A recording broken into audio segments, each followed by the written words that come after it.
નવમઃ પાઠઃ સુક્તયઃ સુવચનો.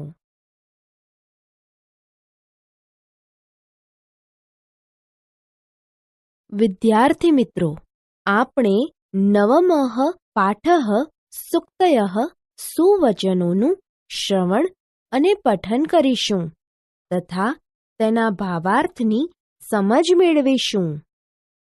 સુક્તયઃ શબ્દમાં સુ અને ઉક્તિ એવા બે પદો છે.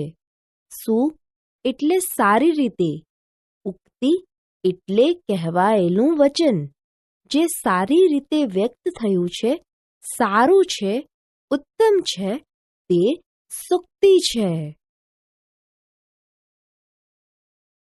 1. નાસ્તિ ઉદ્યમ સમઃ બંધુઃ. ભાવાર્થ: મહેનત જેવો કોઈ ભાઈ કે મિત્ર નથી. 2. વૃક્ષાઃ સત્પુરુષાઃ ઇવ. ભાવાર્થ: વૃક્ષો સત્પુરુષો જેવા હોય છે. 3. શીલમ સર્વત્ર વૈધનમ.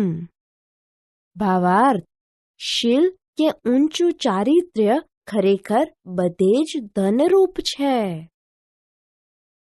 4. માતૃદેવો ભવ. ભાવાર્થ: તું માતાને દેવ માનજે. 5. સત્યમેવ જયતે. ભાવાર્થ: સત્યનો જ વિજય થાય છે. 6. અહિંસા પરમો ધર્મઃ. ભાવાર્થ: અહિંસા શ્રેષ્ઠ ધર્મ છે. 7. વિદ્યા વિનયેન શોભતે. ભાવાર્થ: વિદ્યા વિનય વડે શોભે છે. 8. ઉત્સવ પ્રિયાઃ ખલુ જનાઃ. ભાવાર્થ: મનુષ્યો ખરેખર ઉત્સવ પ્રિય હોય છે.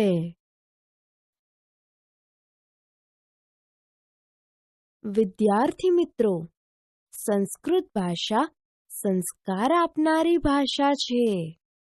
સંસ્કૃત ભાષામાં લખાયેલા આપણા વેદો, ઉપનિષદો, પુરાણો તેમજ અન્ય ગ્રંથોમાં જીવન માટે બોધદાયક ઉત્તમ વિચારો મળી આવે છે. આ વિચારો ખૂબ જ ટચુકડા વાક્યોમાં હોવા છતાં શ્રેષ્ઠ વિચાર રત્નો બની રહે છે. આપણે નવમઃ પાઠઃ સુક્તયઃ સુવચનોમાં સુક્તયઃ 1 થી 4 નો ભાવાર્થ તથા સમજૂતી જોઈશું. 1. નાસ્તિ ઉદ્યમ સમઃ બંધુઃ. ભાવાર્થ: મહેનત જેવો કોઈ ભાઈ કે મિત્ર નથી. સમજૂતી: અહીં મહેનત, પરિશ્રમનું મહત્વ સમજાવવામાં આવેલું છે. મહેનત એ જ માણસનો સગો કે વિશ્વાસપાત્ર મિત્ર છે. આળસ મનુષ્યના શરીરનો મહાન શત્રુ છે, જ્યારે મહેનત સમાન કોઈ બંધુ કે મિત્ર નથી. જાત મહેનતથી વ્યક્તિ પોતાના બધા જ કામોમાં સફળતા મેળવી શકે છે. મુશ્કેલીમાં મુકાયેલા માણસને જ્યારે કોઈ સગા કે મિત્રો સહાય નથી કરતા, ત્યારે તેની મહેનત જ તેને મુશ્કેલીમાંથી બહાર નીકળવા માટે ઉપયોગી નીવડે છે. એટલે જ તો કહેવાયું છે કે જાત મહેનત જિંદાબાદ. 2. વૃક્ષાઃ સત્પુરુષાઃ ઇવ. ભાવાર્થ: વૃક્ષો સત્પુરુષો જેવા હોય છે. સમજૂતી: આ સૂક્તિમાં વૃક્ષોને સત્પુરુષોની ઉપમા આપવામાં આવેલી છે. સત્પુરુષો હંમેશા બીજા લોકોની સહાયતા કરવા તત્પર રહેતા હોય છે. તેથી અહીં વૃક્ષને સત્પુરુષો સાથે સરખાવવામાં આવેલા છે. વૃક્ષો આપણને ઘણી રીતે ઉપયોગી થાય છે. વૃક્ષો પોતે તડકામાં ઊભા રહી બીજા પર છાંયડો કરે છે. તેમના ફળો પણ બીજા માટે જ હોય છે. આથી અહીં વૃક્ષોને સત્પુરુષો જેવા કહેવામાં આવ્યા છે. 3. શીલમ સર્વત્ર વૈધનમ. ભાવાર્થ: શીલ કે ઊંચું ચારિત્ર્ય ખરેખર બધે જ ધનરૂપ છે. સમજૂતી: આ સૂક્તિમાં શીલ એટલે કે ચારિત્ર્યને જ સાચું ધન ગણ્યું છે. જો વિદેશ જવાનું થાય તો ત્યાં આપણી વિદ્યા જ કામ આવે છે. તેથી વિદેશોમાં વિદ્યા ધન છે. જો કોઈ સંકટ આવી પડે તો તેમાંથી આપણને આપણી બુદ્ધિ જ બચાવી શકે છે. તેથી આ સંકટોમાં બુદ્ધિ એ જ ધન છે. પરલોકમાં આપણો ધર્મ જ આપણું રક્ષણ કરી શકે છે. તેથી પરલોકમાં ધર્મ એ જ ધન છે. પરંતુ આપણું ચારિત્ર્ય અને સારા સંસ્કારો એ આપણને તમામ ક્ષેત્રે વિજયી બનાવે છે. આથી આપણા જીવનમાં ચારિત્ર્યને સૌથી વધુ મહત્વ આપવું જોઈએ. આમ શીલ કે ઊંચું ચારિત્ર્ય ખરેખર બધે જ ધનરૂપ છે. 4. માતૃદેવો ભવ. ભાવાર્થ: તું માતાને દેવ માનજે. સમજૂતી: અહીં માતાને દેવતુલ્ય ગણવામાં આવેલી છે. જે માતા આપણને જન્મ આપે છે તે જીવન આપનારી માતાને દેવતુલ્ય ગણી તેમને માન આપવાની વાત અહીં કરવામાં આવેલી છે. આપણે ત્યાં કેટલીક કહેવતો છે કે માતે માં બીજા બધા વગડાના વા, માં વિના સૂનો સંસાર વગેરે. પ્રાચીન સમયે ગુરુ પોતાના શિષ્યોને દીક્ષાંત પ્રવચનમાં કેટલીક સૂક્તિઓ સમજાવતા, જેમ કે માતૃદેવો ભવ અર્થાત તું માતાને દેવતુલ્ય માનજે. આ જ રીતે પિતૃદેવો ભવ, આચાર્ય દેવો ભવ, અતિથિ દેવો ભવ.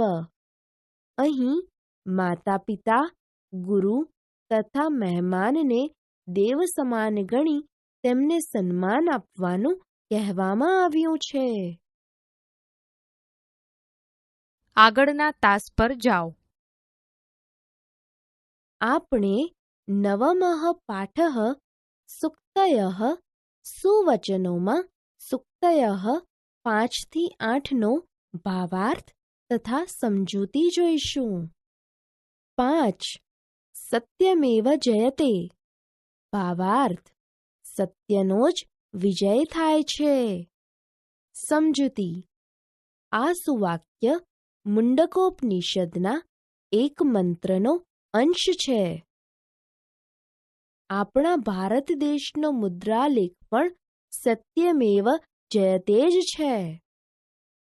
સત્યના માર્ગે ચાલનારને અનેક મુશ્કેલીઓનો સામનો કરવો પડે છે, પણ છેવટે તેનો જ વિજય થાય છે. સત્યવાદી રાજા હરિશ્ચંદ્ર પર અનેક સંકટો આવ્યા હતા, છતાં તેઓ સત્યના માર્ગે ચાલીને બધા સંકટોને પાર કરી ગયા હતા. આથી હરિશ્ચંદ્ર રાજાનું નામ અમર થઈ ગયું. 6. અહિંસા પરમો ધર્મઃ. ભાવાર્થ: અહિંસા શ્રેષ્ઠ ધર્મ છે. સમજૂતી: મન, વચન અને કર્મથી કોઈને દુઃખ ન આપવું તેને અહિંસા કહેવાય છે. અહિંસાને જ શ્રેષ્ઠ ધર્મ ગણવામાં આવ્યો છે. જગતના બધા જ ધર્મોએ હિંસાનો ત્યાગ કરવાનું કહ્યું છે. આ સૂક્તિમાં અહિંસાને જીવનમાં સ્થાન આપવાનો ઉપદેશ આપવામાં આવ્યો છે. આપણા રાષ્ટ્રપિતા ગાંધીજીએ પણ અહિંસાનો જ માર્ગ અપનાવ્યો હતો. 7. વિદ્યા વિનયેન શોભતે. ભાવાર્થ: વિદ્યા વિનય વડે શોભે છે.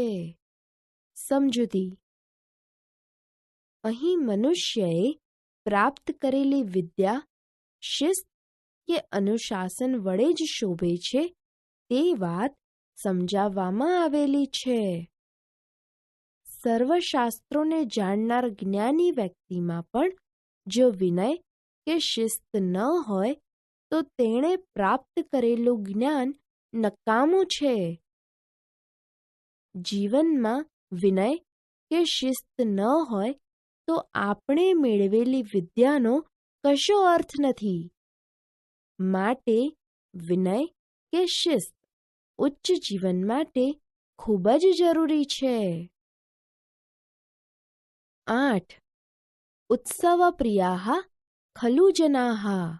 ભાવાર્થ: મનુષ્યો ખરેખર ઉત્સવ પ્રિય હોય છે. સમજૂતી: અહીં સંસ્કૃત સાહિત્યના કવિ કાલિદાસનું સુપ્રસિદ્ધ વાક્ય મનુષ્યો ખરેખર ઉત્સવ પ્રિય હોય છે આપવામાં આવ્યું છે. કાલિદાસના આ કથન મુજબ મનુષ્ય જીવનમાં દુઃખ વિશેષ પ્રમાણમાં અને સુખ બહુ જ અલ્પ માત્રામાં છે. આથી જ આપણને સુખ માટે આનંદની ઝંખના હોય છે. તેથી આપણે વિવિધ ઉત્સવો, પર્વો, તહેવારો વગેરે ઉજવીને આપણા જીવનને આનંદમય બનાવવાનો પ્રયત્ન કરતા રહીએ છીએ. આગળના તાસ પર જાઓ.